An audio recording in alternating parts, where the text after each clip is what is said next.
In this video, I'll show you how to prove trigonometric identities using the sum or differences of angles. This is question 3 in the series. The question reads, prove the identity shown below.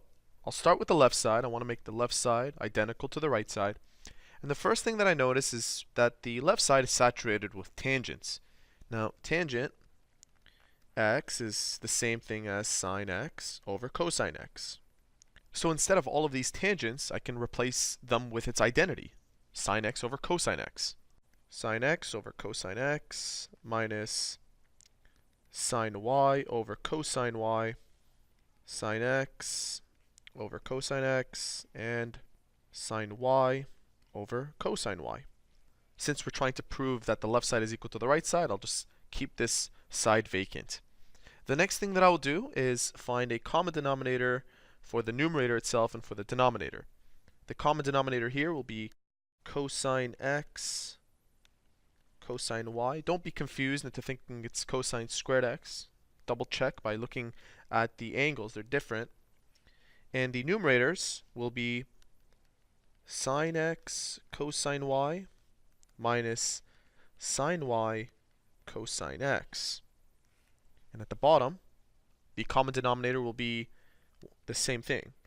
Cosine x cosine y.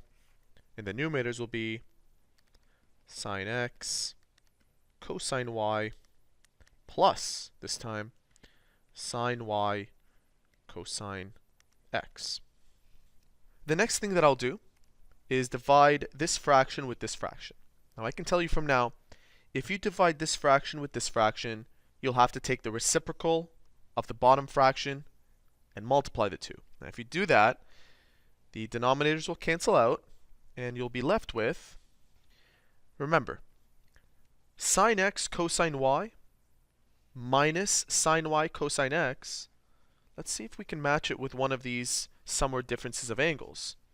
Now we have a minus in between for the numerator, and it appears to look identical to this. And if it's minus, we use minus. So we have sine of x minus y. The numerator simplifies to that, and the denominator will simplify to the addition version. And I'm focusing on this one in particular. Now take a look. We wanted to prove that the left side is equal to the right side, and we have successfully done that. And so there you have it. That is how to prove trigonometric identities using the sum or differences of angles. Make sure to watch question 4 for another challenging example.